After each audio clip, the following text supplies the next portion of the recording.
Nous arrivons donc là au dernier jour de nos universités et je vous remercie vivement les uns et les autres d'avoir pu dégager un créneau pour être participants.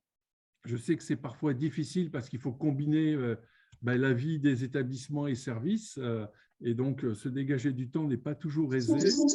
Aujourd'hui, nous allons donc aborder un thème qui nous est cher, développer le pouvoir d'agir des proches. Et on le sait, hein, on a pu largement le partager lorsqu'on est venu à votre rencontre pour présenter le projet associatif. Ce qui fonde souvent la réussite d'un accompagnement et la réalisation des projets de l'ensemble des publics que nous accompagnons, c'est justement notre capacité à avoir une certaine approche systémique qui suppose de fait de donner toute la place et sa juste place aux proches, aux aidants, au sens plus large du terme. Et donc, pour pouvoir aborder ce sujet, j'ai le plaisir de vous présenter Sophie Biette, qui est avant tout maman d'une enfant autiste, c'est un point clé, et qui est par ailleurs présidente de la grosse ADAPI de Loire-Atlantique, donc qui peut parler à divers titres du coup du sujet. Elle est aussi vice-présidente de l'UNAPI et notamment référente sur tout ce qui touche les troubles du spectre de l'autisme et aux troubles du neurodéveloppement. Et enfin, elle est membre du Conseil national de l'autisme et du comité scientifique ARAPI, donc Association pour la recherche sur l'autisme. Et donc, elle va nous donner son point de vue en tant que maman, en tant que parent militant, et on va essayer, au travers de son propos, d'appréhender un peu tout l'intérêt de travailler la question du trio, en quelque sorte, personnes accompagnées, famille et professionnels. Sophie, je te remercie vivement d'avoir accepté notre invitation et de t'être rendue disponible et je te cède donc la parole. Merci beaucoup Patrick de m'avoir proposé cette intervention. C'est vrai que c'est un sujet que je chéris depuis, j'allais dire, ma fille va avoir 30 ans le 7 décembre et que je chéris depuis que, en fait, je me suis posé la question de sa bizarrerie développementale et que j'avais besoin de comprendre pour agir. Et je fais peut-être partie, peut-être que tous les parents ne font pas ça, mais de ces parents qui se sont formés, en tous les cas, pour essayer à la fois de comprendre comment ma fille fonctionnait, mais aussi pour pouvoir discuter d'égal à égal, quelque part, en tant qu'adulte, hein, pas d'égal à égal en tant que compétence, mais d'égal à égal en tant qu'adulte, avec les divers professionnels qui accompagnaient Marie. Donc voilà, donc ça c'est mon premier engagement. Assez rapidement, pour continuer à me présenter un petit peu, je me suis impliquée dans la vie associative, mais je dirais, j'avais toujours chevillé au corps cette question de comprendre. Donc c'est vrai que je suis rentrée à l'Association pour la recherche sur l'autisme, qui rassemblait à l'époque des professionnels impliqués dans la recherche, et des parents aussi, puisque cette association a été cofondée par des parents et des chercheurs, des parents plutôt impliqués dans la diffusion des connaissances. Hein. Marie est née dans les années 90, 91 exactement, donc 4 ans avant la loi Chaussy. Donc c'est important de le poser là-dedans, c'est-à-dire que l'autisme n'était pas considéré comme un handicap, mais comme une maladie mentale, et même aujourd'hui, on voit que même en psychiatrie, ils sont en train aussi d'avancer sur la collaboration avec les proches, mais très clairement, avec l'autisme, on partait de très loin, puisque c'était un handicap qui était considéré, on va dire que c'était plutôt les parents qui étaient considérés comme responsables, en tous les cas, pas trop des alliés. Donc ça, c'est en gros mon départ. Bien sûr, je souhaitais aussi que Marie ait un accompagnement, et les ADAPEI sont, en tous les cas en Loire-Atlantique, mais j'ai l'impression qu'en Var-Méditerranée aussi, elles sont très présentes sur les territoires. Donc voilà, donc je me suis rapprochée de cette association pour leur demander si ça les intéressait de créer une classe pour enfants autistes. Donc le directeur que après j'ai appris à connaître, en tous les cas, comme quelqu'un qui avait envie, dans tous les cas, d'évoluer, enfin, en tout cas de faire bouger son association, de lui donner de l'ampleur, en tous les cas, à trouver le projet intéressant. Donc, c'est comme ça que je suis rentré dans cette association. Mais je ne voudrais choquer personne, mais à l'époque, en tous les cas, je me suis dit non seulement il faut que je collabore, mais qu'en plus j'apprenne aux professionnels ce que c'est que l'autisme. Mais ce n'est pas sur ce sujet-là que je vais vous parler aujourd'hui, parce que quand même en 25 ans, ça a bien bougé. Donc, mais je vous assure qu'à l'époque, ce n'était pas si simple. Et du coup, ma première action, ce qui a forgé ma conviction qu'il est hyper important non seulement de collaborer avec les parents, mais en tous les cas d'aller chercher leurs compétences de façon, comment dire, organisée. Et donc, ça ne se fait pas entre deux portes ou dans le petit paragraphe que j'ai vu dans beaucoup de projets d'établissement, travailler avec les familles, voilà, où ce n'est pas très clair. Et donc, en fait, j'ai créé un petit service qui s'appelait Service d'aide éducative pour les familles, complètement sur du mécénat, qui a bien voulu être porté par l'ADAPI Loire-Atlantique, dans le sens où ils étaient, voilà, ça permettait d'aller chercher des mécènes plus facilement, qui en fait proposait qu'il y ait quelque part, les parents signaient une sorte de contrat, un peu comme quand vous avez envie d'aller apprendre à conduire. Voilà, vous allez vous inscrire dans une auto-école et puis vous allez vous engager à suivre quelques cours et voilà, pour pouvoir apprendre à conduire. Et donc en fait, ce service, c'était ça, c'était un contrat de 6 mois ou de 1 an, où en fait, il y avait c'était une psychologue plutôt, on va dire, développementale et systémique, hein, dont la formation était plutôt celle-là, qui intervenait dans la famille, qui du coup faisait ce qui aujourd'hui est beaucoup plus fait dans les services et établissements, qui en tous les cas faisaient ce qu'on appelait des évaluations fonctionnelles de l'enfant, et qui permettait à la fois aux professionnels de pouvoir mieux comprendre comment fonctionnait cet enfant au moment T, mais aussi aux parents. Et du coup, j'ai acquis la conviction que le premier outil qui permet de rentrer dans, comment dire, de ce dialogue parent-professionnel, c'est de partager des faits, c'est-à-dire extrêmement pragmatique. Voilà, tout le monde peut avoir des représentations de l'un ou de l'autre, voilà, de se dire ah cette famille, elle est ci, elle est ça. La famille, elle pense pareil que le professionnel, il est ci, elle est ça. Donc ça, on s'en fiche, on met ça de côté et on pose les choses. C'est un moment T. On rappelle qu'on est dans un trouble du développement, donc ça peut bouger, et que ce sont les interventions et la façon dont on va s'y mettre qui vont faire bouger les choses. Et puis à partir de là, le professionnel avec les parents définissaient ensemble 2 ou 3 objectifs précis, du pas à pas. C'est pareil, hein, quand vous apprenez à conduire, on ne vous emmène pas tout de suite, je ne sais pas, sur une autoroute où il y a plein d'embouteillages, ou enfin, il y a des endroits pour conduire qui sont plus ou moins difficiles, et puis ce qu'on demande, nous, aux professionnels, c'est de savoir conduire en haute montagne. Voilà. Et donc, les parents, pas forcément, mais ça peut arriver. Mais en tous les cas, d'aller pas à pas. Et en fait, l'idée, c'était en fait d'aller chercher les compétences des parents et de mettre les parents en capacité, dans le quotidien, de finalement poursuivre, on va dire, les objectifs qui ont été travaillés, comment dire, mis en place avec les professionnels.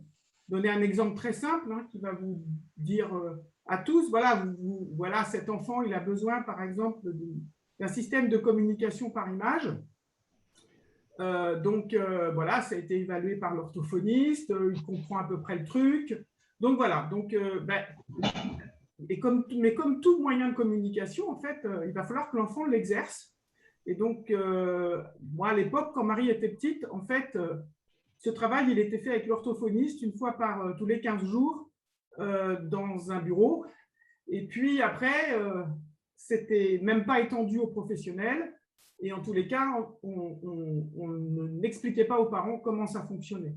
Donc, je sais que ça a bougé aussi, mais c'est l'idée qu'aujourd'hui, on sait que ce travail-là, maintenant, je le vois quand je me promène dans les établissements pour enfants, je vois bien que voilà, les pictogrammes, les classeurs, voire même les tablettes sont partout. et que donc, en fait, il y a eu une transmission qui a été faite aux professionnels pour que, voilà, qu'ils puissent s'en servir dans le quotidien. Mais cette transmission, elle doit aussi être faite aux parents. Et on sait que ce n'est pas forcément si évident que ça. Si, par exemple, dans les programmes de formation, ben, quelque part, j'en ai encore là d'API Loire-Atlantique, je ne sais pas. Moi, il faut que j'aille chercher des fonds privés pour que la formation des parents puisse être proposée. C'est-à-dire que ça ne peut pas être pris sur la formation les budgets de formation des professionnels. Donc, vous voyez, on n'est pas complètement au bout. Donc, ça, c'était le premier service. Ce service, à l'époque, on n'a jamais réussi à le faire financer ni par à l'époque, ce n'était même pas l'ARS, ni par le département. Enfin bon, bref, c'était considéré comme voilà, un ovni. Il était ouvert aux enfants qui n'avaient pas forcément encore une notification MDPH. On était vraiment dans l'intervention précoce, c'est-à-dire qu'il était ouvert à tous les enfants. Il y avait une question développementale, ce qui fait que les hôpitaux de jour l'utilisaient pas mal. Oui, vas-y. Oui, je me permets d'intervenir à ce stade, Sophie, parce que tu évoques dans ton propos d'emblée que on ne peut pas travailler la question de la coopération avec les familles entre deux portes. Hein, je reprends ton expression. Et il faut créer des espaces dédiés qui permettent de co-construire et la définition des objectifs et du coup les méthodologies d'accompagnement, en fait. Hein. Et ce que tu évoques là, tu l'axes en prenant un exemple auprès d'enfants autistes, mais comme nous avons dans l'auditoire… Oui, j'ai compris. Mais voilà, j'expliquais juste pourquoi je m'étais lancé. Je sais bien que… Mais voilà. Très clairement, alors on va repartir sur la question cette question d'enfants autistes. Je sais bien que ce n'est pas que les enfants, mais globalement, quand même, les ADAPEI accompagnent des enfants présentant des troubles neurodéveloppementaux. Oui.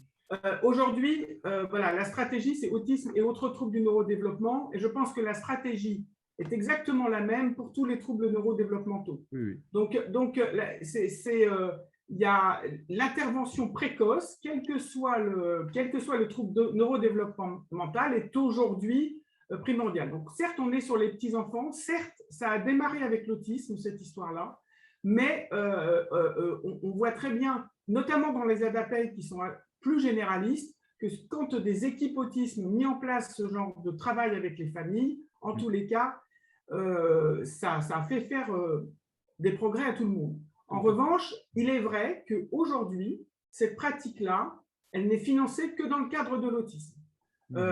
Parce qu'aujourd'hui, dans les UEMA, c'est quelque chose en fait, qui est prévu dans le financement. Hein. Donc aujourd'hui, c'est-à-dire qu'il y a toute la partie guidance parentale que vous avez sans doute, voilà, je ne sais pas si vous avez une UEMA chez vous? D'accord. Donc, dans les unités d'enseignement maternel autisme, il y a toute une partie qui s'appelle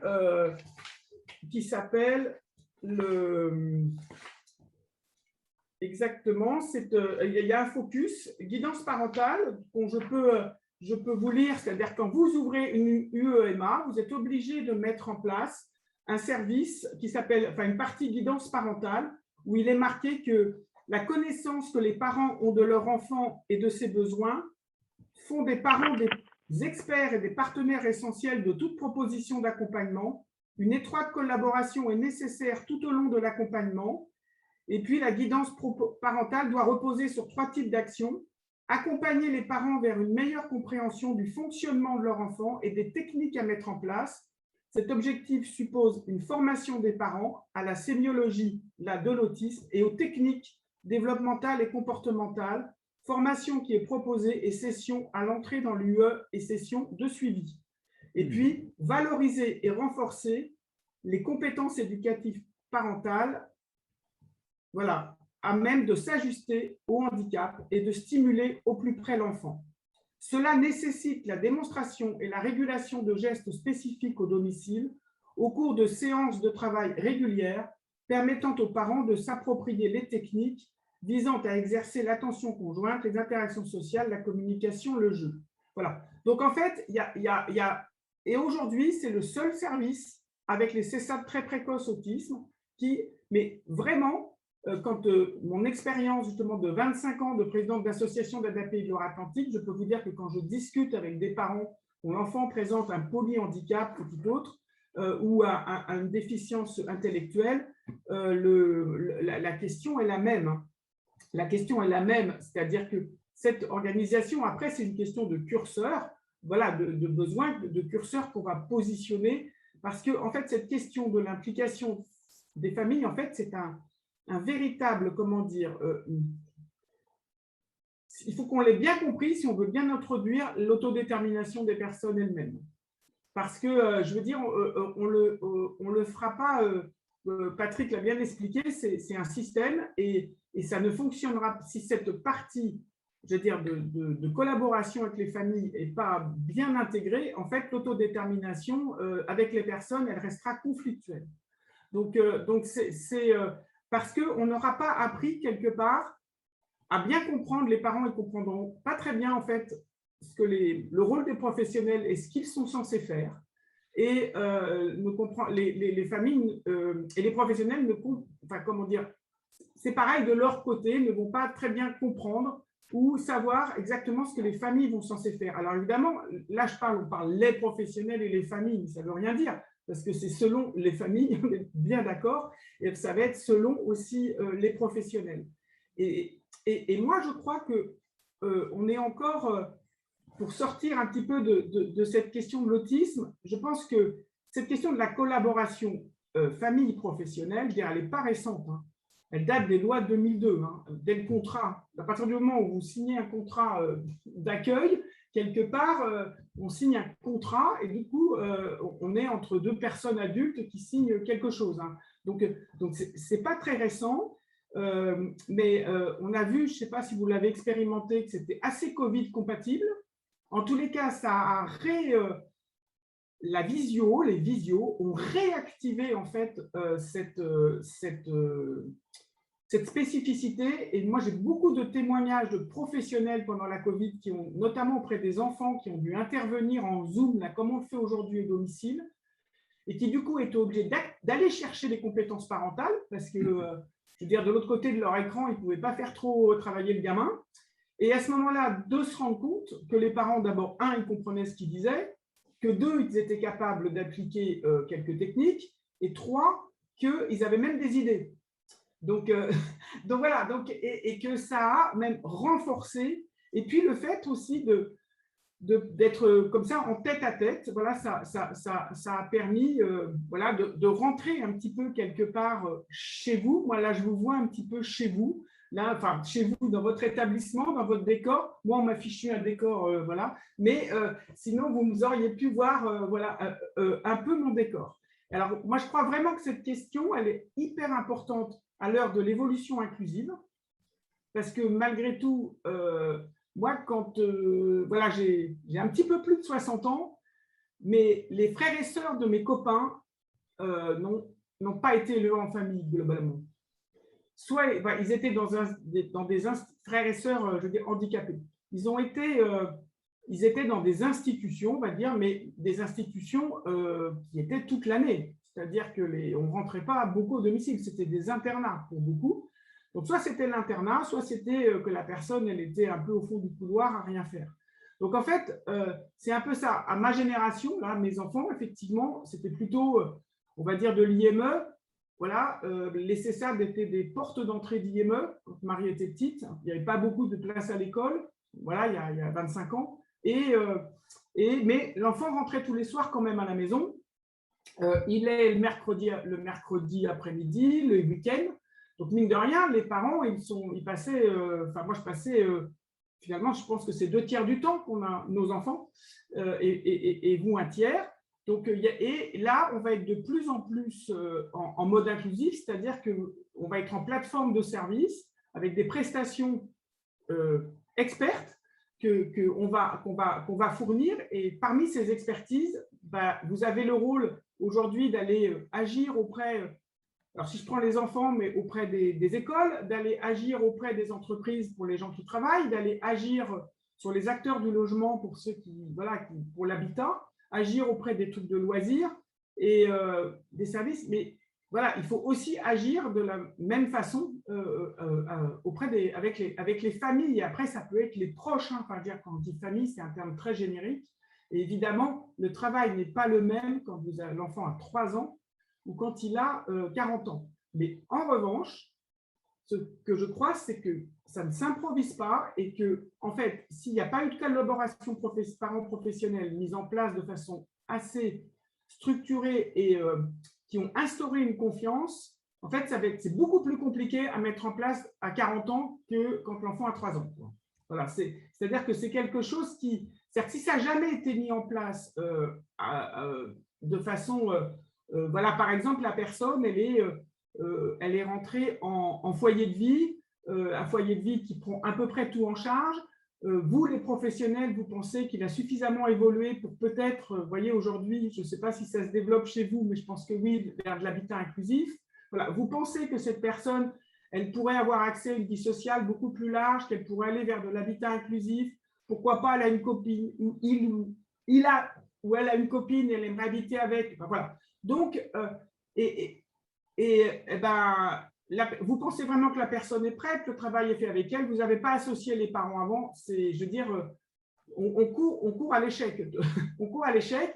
Donc, ça veut dire qu'il y a tout un travail de rétropédalage à faire, c'est-à-dire de se dire que dans le fond, dans cette stratégie d'accompagnement de la personne vers peut-être autre chose, il faut prévoir la stratégie, et ça prend du temps, et ça prend de l'argent, et ça prend du temps de professionnel pour accompagner, et puis surtout montrer accompagner la famille, mais je dis de la même façon, aller chercher les compétences de la famille et non pas la mettre en difficulté en disant mais vous ne comprenez pas que voilà, quelque chose qui la minore. Et ça, dans l'histoire, dans l'histoire en fait, même si on a l'impression que c'est un peu loin, en fait, je pense que l'histoire du médico-social et de la présentation des parents, elle est quand même dans toutes nos mémoires. Et je voudrais juste, je ne sais pas si vous... Je voudrais juste parce que, je veux dire, c'est quand même pas si loin que ça. Et quand même de savoir que dans les années 50 à 70, et moi, quand j'ai donné fait quelques interventions dans les RTS de chez moi, et j'ai eu des réflexions sur ce sens-là, avec exactement ce mot-là. Dans les années 50 à 70, quand on lit les textes qui sont autour des parents d'enfants handicapés, là, je ne parle même pas d'enfants que autistes, étaient considérés comme toxiques. Les parents étaient considérés comme toxiques. C'est-à-dire qu'entre rejet et culpabilisation, vous pouvez lire tous les textes de Maud Manoni. Alors, bien sûr, là, je vais reciter Brutto-Bettelheim, mais qui préconisait dans les années 60 la parentectomie. Donc, voilà, ça n'existe plus, heureusement. Mais après, à partir des années 70-80, je pense qu'on conserve encore la notion de culpabilité, mais la notion de rejet, elle s'estompe. Donc, les parents, là, du coup, ils sont plutôt minorés. Voilà, ils souffrent, alors il faut les soigner. Et si on substitue à la mauvaise famille naturelle un bon système institutionnel, c'est parfait. Donc, l'institution, à ce moment-là, elle se pose en substitut parental. Donc, voilà, les parents, ils ont été élevés comme ça, quelque part. Voilà, l'institution va régler mes problèmes.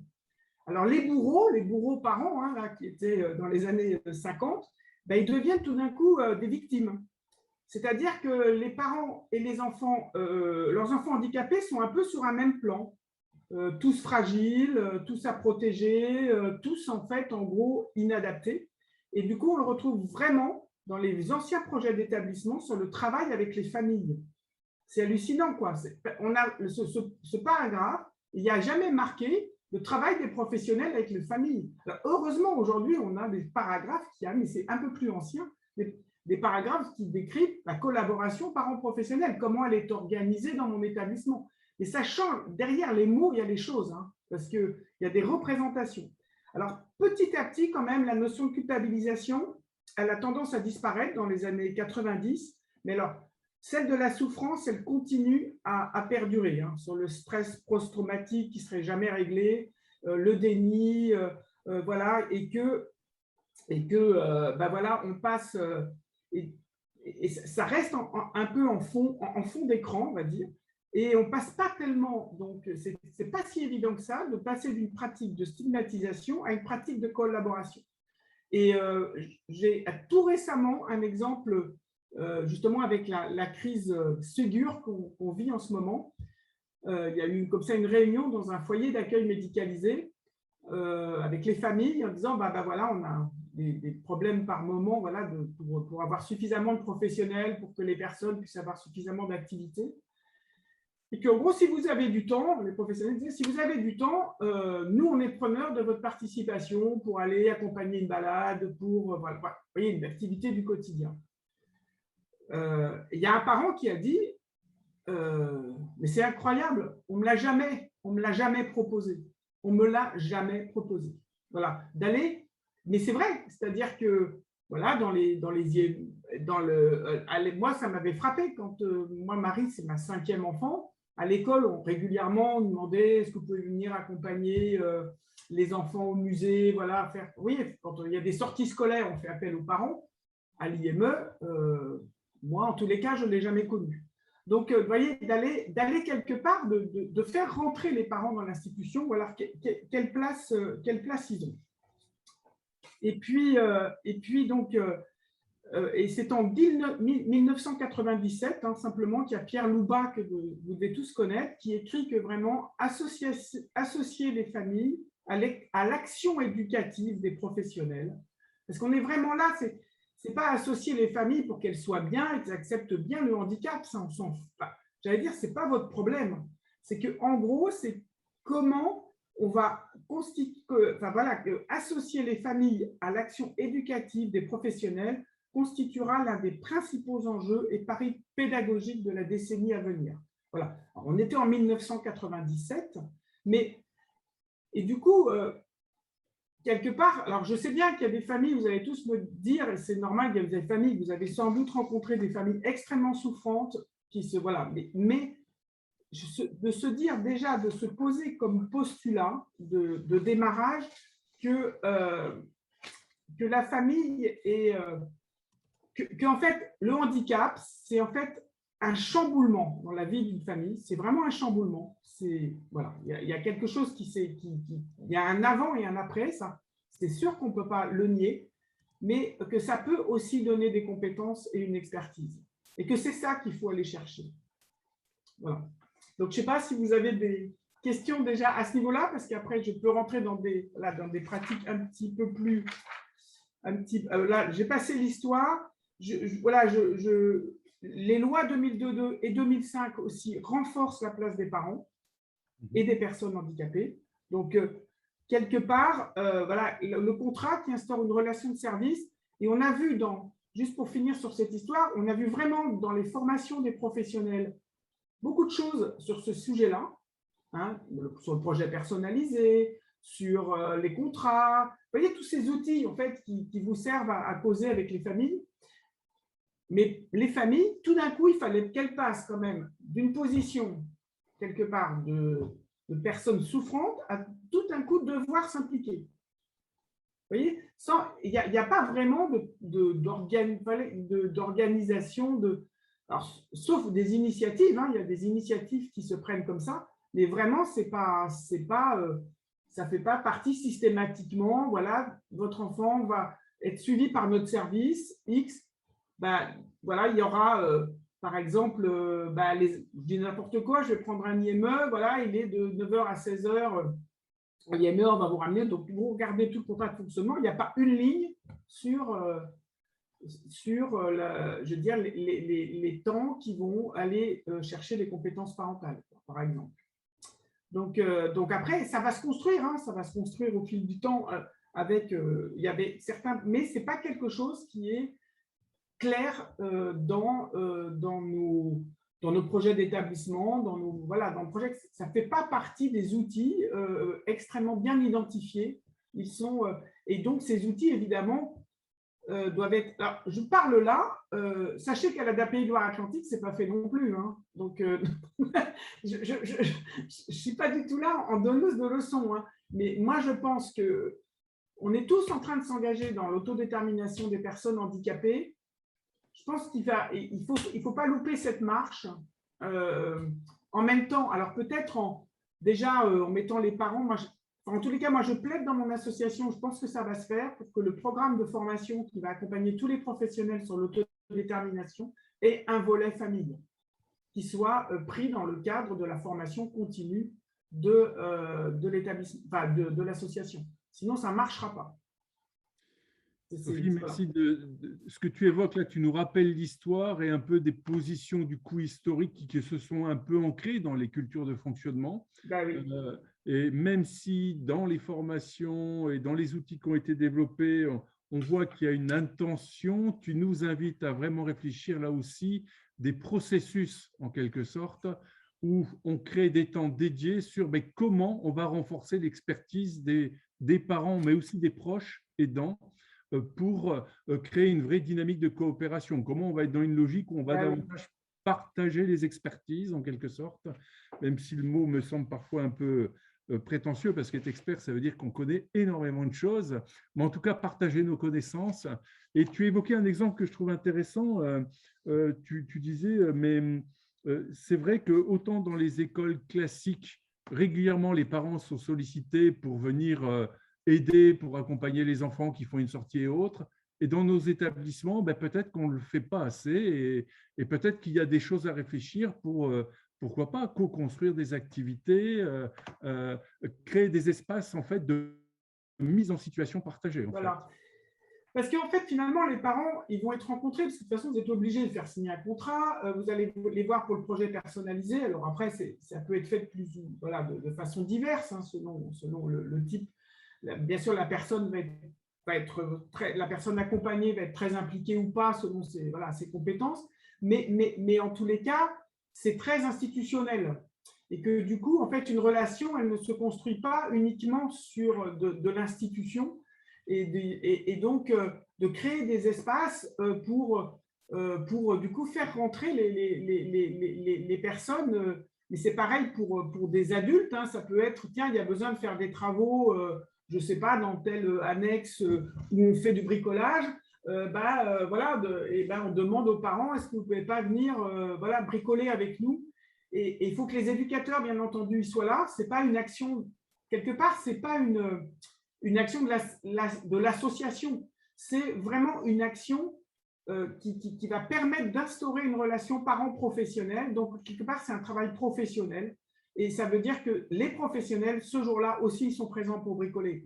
Ce n'est pas un truc pour que justement, il y ait un échange, quelque chose qui s'inscrive et que du coup, parce que moi, j'entends des professionnels aussi me dire « Ah, il y a des parents, c'est impossible autour du projet personnalisé de les faire bosser. » En gros, ils sont là, en fait, ils signent, mais ils ne posent pas de questions. Et puis, si on leur dit ce serait bien de faire comme ça, finalement, ils ne le font pas. Voilà, il y a aussi ça. Mais c'est que simplement, on n'a pas instauré la relation. Hein. Il y en a très franchement, ça ne va pas du tout aller dans leur mode de fonctionnement. Alors, je sais bien qu'à l'autre bout, vous allez avoir des parents hyper casse-pieds qui vont vous demander tout et n'importe quoi dans le projet individuel alors que vous ne pouvez pas, vos moyens ne permettent pas. Et c'est justement par du coup cette connaissance de l'autre que chacun va pouvoir… Moi, en tant que parent, quand je suis arrivée à l'IME, mais je ne l'ai jamais obtenu, hein, parce que j'ai cru que sinon, la directrice m'a dit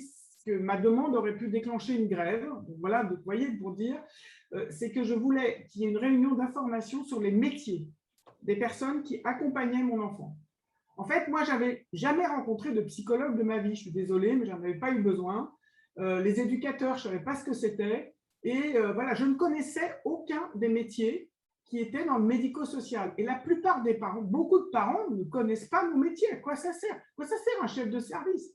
Service de quoi? Donc, en fait, il y aurait eu une explication déjà de savoir ce que sont les métiers, à quoi on sert, notre mission, notre métier il commence là. On peut faire ça, mais on ne peut pas faire ça. Voilà. Donc, et par quoi vos métiers aussi peuvent être complétés. Et ça, c'est hyper important dans la société inclusive. Moi, je vois aujourd'hui encore, dans les projets personnalisés aujourd'hui, qui interroge les familles sur la PCH. Voilà. C'est-à-dire qu'en général, le projet personnalisé, Alors, je vais prendre un IME, c'est plus simple, mais voilà, parce que là, c'est de 9 h à 16 h, quoi. Le projet personnalisé, de 9 h à 16 h, c'est-à-dire c'est les heures de l'IME, quoi. On ne pose pas la question de la nuit, on ne pose pas la question du suivi de santé. Alors, sans doute qu'on le fait, mais ce que je veux dire, c'est est-ce qu'on fait tout ça? Et du coup, quand on cherchait, pour moi, le deuxième outil en dehors d'instaurer des relations qui soient, voilà, qui permettent aux gens de rentrer dans l'institution, ce qui veut dire aussi d'être en capacité aussi pour des professionnels de l'institution de rentrer dans les familles. Voilà, par exemple, une famille qui parle de problèmes de sommeil, machin. Ce n'est pas du tout le travail de l'IME. Voilà, ok, il ne fait pas la nuit. Mais bon, vous sentez que vous avez mis en place des stratégies qui permettent, voilà, vous avez bien vu cet enfant, par exemple, il a beaucoup de difficultés au niveau du repas, comme ça. Vous avez réussi à mettre des stratégies. Et ces stratégies, vous vous dites qu'elles pourraient être mises, comment dire, à profit aussi pour une action comme le sommeil. Mais il faut savoir venir au moment du coucher de l'enfant pour expliquer aux parents dans le contexte, voir où ça se passe, si le parent veut bien. Mais bien sûr que ce sera que parce qu'il y a eu une relation avant que ce sera possible. Donc en fait, il y a toute cette connaissance de l'un ou de l'autre. Ensuite, il y a le deuxième point, et après, c'est le projet personnalisé. Moi, je pense que c'est un super outil. Simplement, il faut lui donner de l'ampleur. C'est-à-dire qu'il faut qu'il sorte du service. Moi, quand Marie était enfant, parce que maintenant elle est accompagnée par un foyer d'accueil médicalisé, elle allait le jour à l'IME et elle allait 2 nuits par semaine dans un internat séquentiel. J'avais 2 projets personnalisés. Bon, voilà. Donc en gros, le projet personnalisé de l'internat séquentiel n'était pas du tout forcément, il n'était pas envoyé à l'équipe de jour et vice-versa. Hein. Donc, bon, ça commence un petit peu à bouger, mais je crois vraiment que, quelque part, le projet personnalisé, ça devrait être un projet de vie que la personne aussi emmène quand elle passe, et un super outil pour passer du secteur enfance au secteur adulte. Parce que tous les objectifs, tout ce qui a été travaillé moi je vois les ruptures au niveau des systèmes de communication, enfin certaines ruptures qui sont, qu'en tous les cas, il ne devrait pas y avoir, donc qui s'anticipent. Et puis avec, ça sert aussi, et puis plus on va être dans une société plus inclusive, plus on va y avoir besoin que ce soit aussi le projet de l'école, enfin en tous les cas, il y a des notions. Et que du coup, pour le parent, du coup, ça veut dire que le projet personnalisé, ce n'est pas un truc qu'on revoit de façon… Alors, certes, il faut le faire pour que vous cochiez bien pour pouvoir vos évaluations externes, mais qu'en gros, de montrer que les projets personnalisés, ils sont revus, je ne sais plus combien c'est une fois par an. On a perdu le micro, Sophie. Sophie, on a perdu le micro. Ah oui, pardon. Ça peut être aussi un outil de suivi d'objectifs régulier. Donc, moi, j'ai plein d'exemples, en tous les cas, personnels de ça, et où, en fait, de l'utiliser et puis de partager, et de se dire, quand on fait aussi des objectifs, c'est de se dire des objectifs court terme, pas à pas. On n'est pas là à se dire, voilà, que devient, où vais-je, qui suis-je, enfin, voilà, c'est des trucs très précis. Voilà, telle personne, apprendre à être propre, hein, voilà. Bon, et ça veut dire qu'il y a des exercices qui vont être mis en place, quel type d'aide il faut apporter à la personne pour qu'elle y arrive, combien de fois par jour ça doit être fait, enfin, voilà. Et ça, bah, du coup, quelque chose de pratico-pratique comme ça, le parent, il peut l'entendre, et en gros, de dire, bah, voyez, nous, on met ça en place, voilà, on va mettre, ça y est, le gamin, il est prêt, nous, on va faire ça, vous voyez, 3 fois par jour, on ne peut pas faire plus, mais on va faire 2 ou 3 fois par jour de façon bien structurée pendant la journée. Ce serait super si vous pouviez faire ça le week-end. Et du coup, et après, vous expliquez comment il faut faire, et puis surtout, vous leur demandez que le lundi, que vous serez très content dans le cahier de liaison, en fait, en gros, il y a un retour. Et que du coup, et que si le parent n'arrive pas à le mettre en place, ben, lui demander pourquoi. C'est-à-dire que mais de façon, voilà, dans la conversation, c'est-à-dire, pourquoi? Parce que ben, finalement, il n'a pas compris, parce que le gamin a peut-être fait une crise, et que du coup, ben, revoir le contexte. Voilà, peut-être qu'il y a un détail qu'on n'a pas transmis à la famille, et ça peut être l'inverse. C'est-à-dire que la famille, elle peut vous dire que le gamin, il est propre le week-end, et quelle stratégie elle a mise en place et comment elle peut être transposée dans un univers qui est collectif et qui n'est pas le même.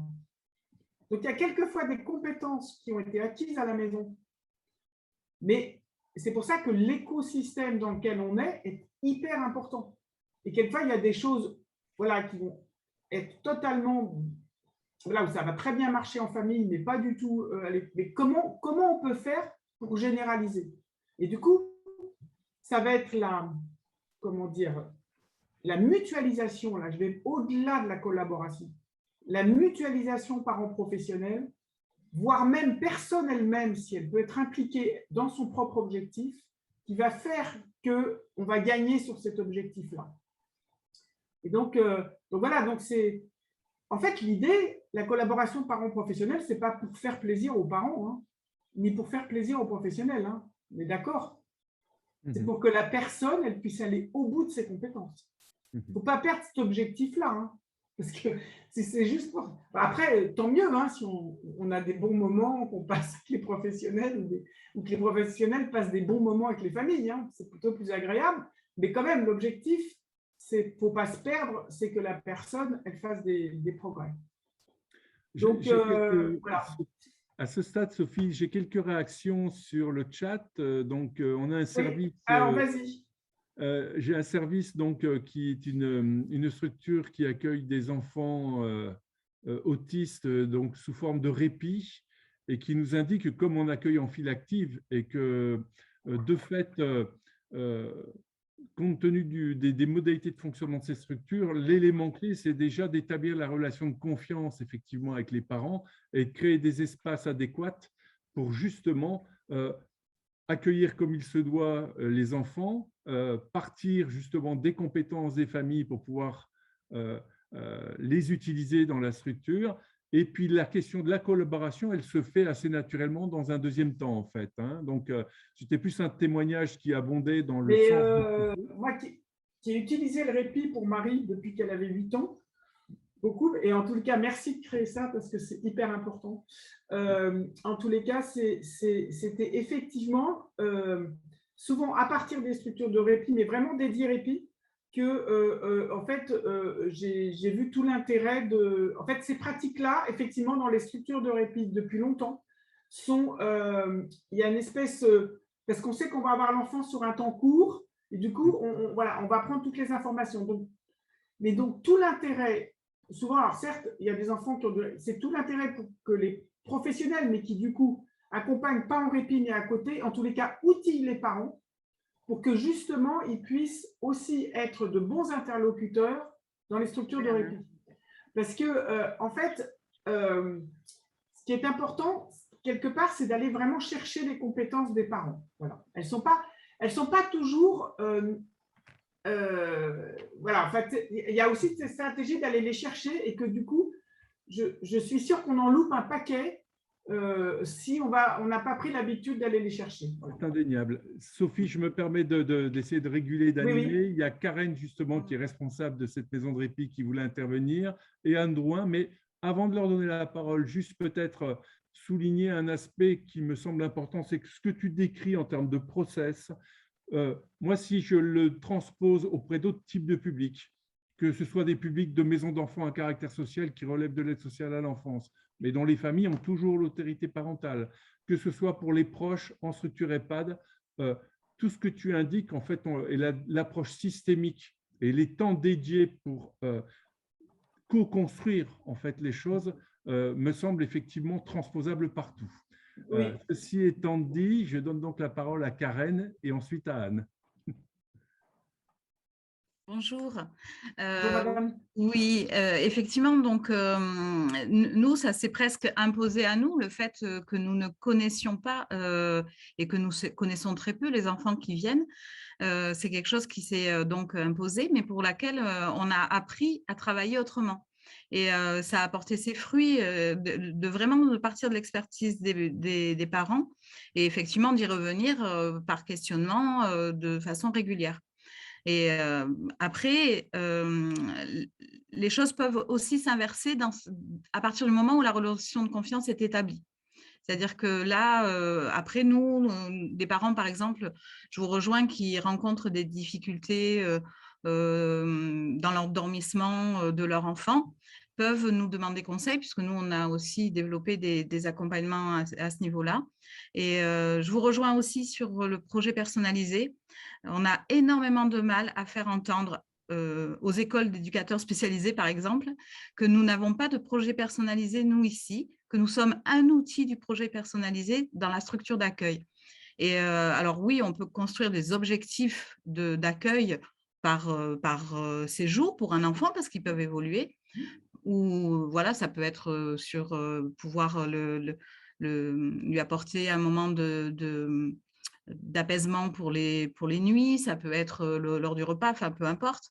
En attendant, on a extrêmement de mal encore à faire comprendre ça et à dire que les projets personnalisés ne sont pas portés partout, qu'il faut qu'il y en ait un seul et qu'on puisse construire un parcours à différents endroits.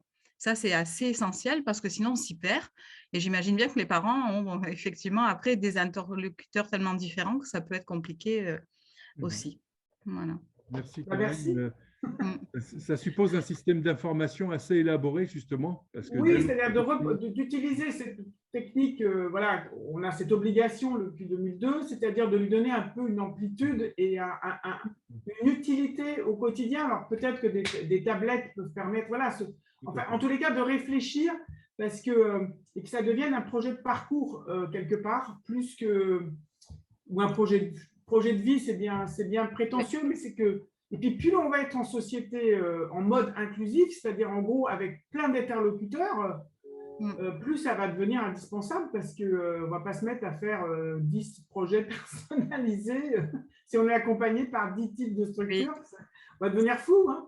Ça demande aussi une grande collaboration avec les professionnels qui sont dans les lieux d'accueil principaux des jeunes. Voire les libéraux. Hein. Oui, complètement. Pour ajouter les libéraux dedans, enfin, voilà, il faut… Il y a peut-être un produit à inventer, en tous les cas. Tout à fait. Tout à fait. Merci. Anne, oui, Madame Biette, je vais oser un petit peu de provocation. Je crois qu'on est tous convaincus globalement de l'importance du travail avec la famille et je fais exprès de réutiliser ce mot parce que vous l'avez dit et je suis d'accord, quand on dit ça, on ne sait pas de quoi on parle. Par contre,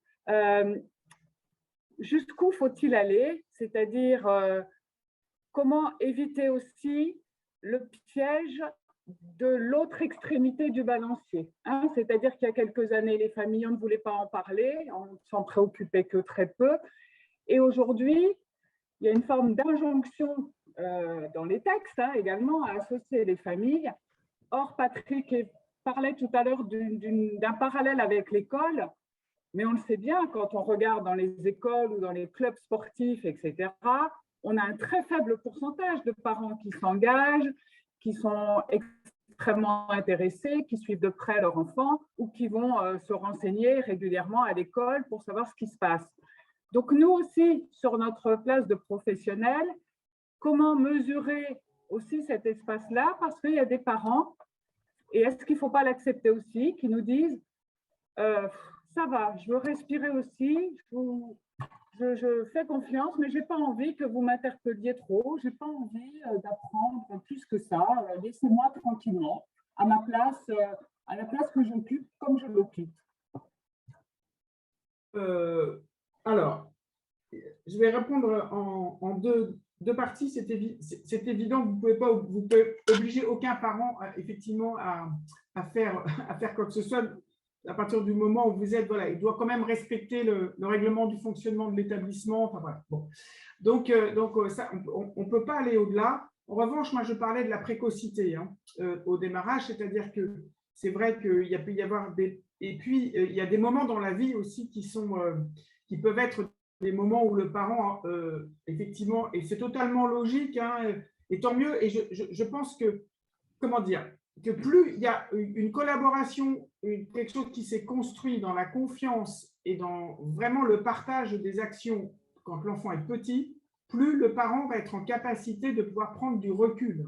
Moi, je peux vous dire que c'est très curieux, mais moi qui me suis énormément impliquée dans l'accompagnement de ma fille quand elle était petite, en lien avec les professionnels, j'ai quand même jamais souhaité que ce soit fait à la maison, mais je peux vous dire que moi, j'entends des familles au foyer d'accueil médicalisé qui regrettent de ne pas savoir tous les jours ce que font leurs enfants. Mais moi, je m'en fous complètement de ce que Marie fait tous les jours. Enfin, je veux dire, c'est sa vie d'adulte et que je n'ai pas besoin de savoir qu'aujourd'hui, elle a fait ci ou ça. Je fais confiance si à un moment donné, n'est pas là. Et moi, j'ai souvent remarqué que les parents qui demandent le plus, qui ont ce manque de confiance, c'est qu'ils ont peu ou qui n'ont pas pris cette… Moi, je pense que quelque part, il y a un devoir des professionnels, notamment dans la petite enfance, de montrer l'importance que c'est pour les parents de s'impliquer et de comprendre et qu'on utilise surtout leur expertise. C'est que vous, en tant que professionnel, vous avez besoin de cette… Alors, le mot est un peu fort, Patrick a raison, mais de ce savoir expérientiel pour que votre intervention soit la meilleure possible. Voilà. Donc, vous avez besoin d'eux. C'est-à-dire que ce n'est pas pour quelque part qu'ils aillent mieux, eux, les parents, on est d'accord? C'est pas le sujet. Ce n'est pas pour les embêter, ce n'est pas pour ci, pour ça. C'est parce que pour l'enfant que je suis en train de vouloir faire des progrès, j'ai besoin de ça pour plusieurs raisons. Parce que l'enfant, il habite les 3/4 du temps chez vous. Et que du coup, j'ai besoin de généraliser ces apprentissages et qu'un apprentissage qui est fait 1 ou 2 fois par semaine dans une institution, ça ne va pas être suffisant. Il ne va pas y arriver. Il faut leur expliquer le trouble du développement cérébral. C'est-à-dire que les connexions synaptiques, moi je vais vous donner un exemple. On a un CESAP très précoce, 12 mois, 3 ans.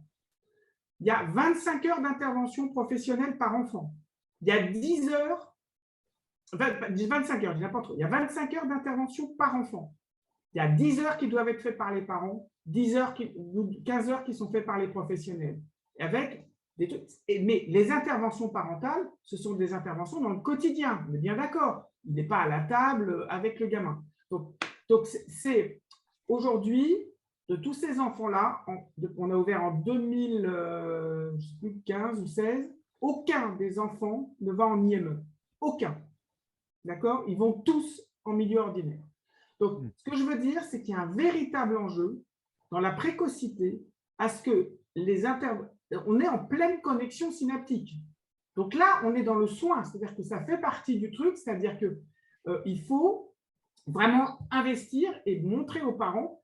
Je ne sais pas, moi, quand un parent il a un enfant qui a un cancer, moi, je ne sais pas, moi, j'avais des voisins qui avaient un enfant qui était sous bulle. Je suis désolé, hein, on n'arrête pas de dire aux parents, c'est si vous voulez qu'il soit sous bulle chez vous. Donc, il y a un moment donné, c'est d'être clair en fait sur ce que c'est qu'un trouble neurodéveloppemental et c'est pareil dans la déficience intellectuelle ou dans l'autisme. Après, on est d'accord, quand l'enfant grandit, on n'est plus dans les mêmes urgences. Donc, parce que les choses vont se stabiliser, on fait des projets, on fait des progrès tout le temps, on peut aussi régresser. Mais en tous les cas, cette modification synaptique, elle est beaucoup moins présente. Donc, et du coup, si on a vraiment mis ça en place avec les parents d'enfants petits, il y a cette confiance qui s'est instaurée, après, elle continue à durer. Et du coup, vous pouvez même dire à un moment-là, à un parent d'un adolescent, qu'en gros, surtout foutez-lui la paix. C'est-à-dire de dire que cet adolescent, maintenant, vous arrêtez de l'emmerder avec ça, parce que voilà, il sera beaucoup plus à l'écoute. Parce que voilà, il est en surcharge, voilà, il en a marre, comme beaucoup d'adolescents, il a envie de rester à rien faire, allongé sur son lit et arrêter de lui proposer des trucs tous les week-ends, quoi. Donc du coup, ça permet d'autoriser ça. Voilà. Donc, moi, je pense qu'il y a un moment, il y a quand même un devoir de faire comprendre qu'il y a un devoir des parents ou de leur entourage, si c'est pas les, enfin, quand ils sont petits, je suis désolée, c'est souvent des parents. Parce que sinon, ça va être aux professionnels de tout faire. Mais vous avez raison, il faut qu'on fasse gaffe, Madame Drouin, vous avez raison, il faut qu'on fasse gaffe parce que je vois bien qu'au niveau des politiques nationales dites inclusives, on veut faire porter beaucoup de choses aux aidants. Donc, il faut qu'on fasse gaffe aussi, vous avez tout à fait raison. Mais tout est question de seuil et de dosage. D'équilibre de funambule. C'est ça. Oui. Et on est habitué à des grands mouvements de balancier dans nos politiques publiques. Donc, oui, voilà, il faut qu'on soit vigilant. Vous avez tout à fait dans raison. les extrêmes à chaque fois. Exactement. Et puis qu'on attend un peu l'épuisement des familles. Et moi, ce que je voudrais faire passer, c'est que voilà, vous faites des journées de formation continue, des choses comme ça. C'est que les parents ils peuvent être un outil de formation continue formidable aussi. C'est pas le seul, mais qui peuvent être… Et moi, je vais vous envoyer un texte, et je sais qu'on doit terminer dans un quart d'heure, c'est ça? Oui, Vous pouvez quand même lire un texte, puis je vous l'envoyer, vous pourrez tous l'afficher dans vos établissements de service, et Patrick, il le mettra derrière son bureau. Non, mais c'est un texte qui date de 1974, hein, qui est donc très ancien. Alors certes, il est dans le cadre de la… Non, je dis n'importe quoi, de 1984. Et alors certes, il est dans le domaine de l'autisme, mais vous allez voir que vous allez pouvoir… voilà. Il est écrit par Eric Schopler. Donc, je ne sais pas, quelqu'un connaît Eric Schopler? Tout le monde? Bon, ben super, vous êtes hyper fort. Donc, Eric Schopler, c'est celui qui a mis en place l'approche Teach et qui parle dans cette approche de parents de co-thérapeutes. Voilà, donc il va assez loin. Et voilà ce qu'il écrivait en 1984. Ils ont été parmi les meilleurs enseignants que j'ai connus. Ils avaient suivi eux-mêmes un cours accéléré sur l'autisme, et pour même n'importe quel handicap, pendant des jours, des nuits, des semaines, des années. Si leur enfant ne parlait pas et ne comprenait pas, certains de ses parents professeurs ont soulevé le fardeau d'anticiper ce que l'enfant cherchait à communiquer. Lorsque l'enfant ne savait exprimer son amour ou son attachement, ils ont appris à s'en occuper sans attendre le partage. Ils ont adapté les habitudes alimentaires de la famille pour tenir compte de ses préférences bizarres. Ils ont poursuivi l'apprentissage de la propreté de longues années, bien au-delà du temps nécessaire pour leurs autres enfants, et ont lavé patiemment les traces de ce lent apprentissage dans des lessives sans fin. Ils ont appris à leurs autres enfants, à protéger leurs possessions des ravages de leurs frères ou sœurs handicapés. Ils leur ont appris, par l'exemple, à prendre plus que leur part de responsabilité pour cet enfant, et ils leur ont montré la compassion même lorsqu'ils étaient à court de patience. Leurs études se poursuivaient tous les jours, bien au-delà de l'heure du coucher, et ils ont consacré bien des nuits sans sommeil à la compréhension de l'autisme. Ils m'ont appris à remettre en cause ma conception de l'évaluation et de la psychothérapie, à évoluer de l'expression des sentiments à la résolution de problèmes. Contrairement aux chercheurs, ces parents ne pouvaient pas laisser de côté les questions pour lesquelles aucune méthodologie n'avait été établie. Contrairement aux cliniciens, ils ne pouvaient pas transférer l'enfant ailleurs parce qu'ils n'étaient pas formés pour gérer de tels problèmes. C'est parce qu'ils ont poursuivi leurs études malgré leurs échecs, leurs frustrations et leurs défaites qu'ils sont devenus de si bons enseignants. Les parents m'ont appris qu'il est possible qu'une attente ordinaire, comme de faire venir au monde un enfant et de l'élever, soit contrariée sans raison apparente et qu'il est possible de vivre au quotidien avec cette déception. Qu'il n'existe pas une façon unique d'élever convenablement un enfant, même avec un handicap sévère, mais toute une palette de différences. Celles-ci dépendent de la nature et de la sévérité du handicap, des ressources et des aspirations de la famille où il est né. Il y a de la place pour d'importantes variations individuelles dans l'éducation des enfants. Ces leçons sont précieuses pour nous tous qui n'avons pas d'enfants handicapés. À tous les parents qui me les ont donnés, je serai éternellement reconnaissant. Voilà, c'est un professeur qui a mis ça en… Et donc, beaucoup de professionnels, en fait, s'ils savent utiliser les compétences, alors je mets le mot compétences, mais les ressources parentales, en tous les cas, voilà, ça peut être une façon d'enrichir sa propre compétence professionnelle.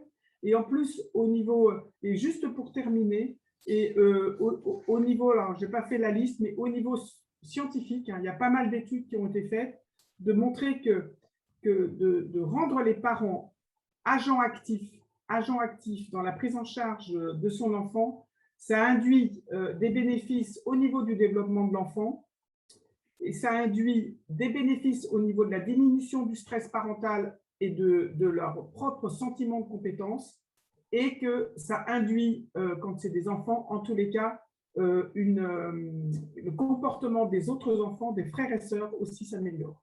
Donc, il y a plusieurs études qui le montrent.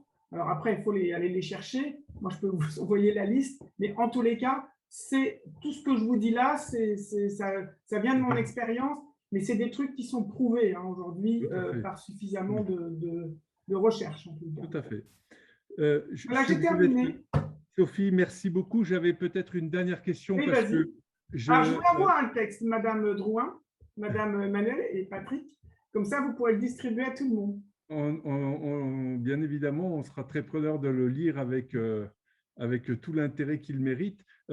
J'avais une remarque dans le chat et les services d'insertion 16-25. Alors plus largement, ça me fait penser à une autre question et qui sera la dernière malheureusement. En fait, dans la construction du projet avec l'enfant, parfois on est confronté, même régulièrement, à des champs de tension et c'est normal. L'enfant devenu adulte ou grand adolescent peut avoir une ambition, une envie, un objectif, et le parent qui naturellement pourrait avoir parfois des approches un peu protectrices, oui, je sais bien.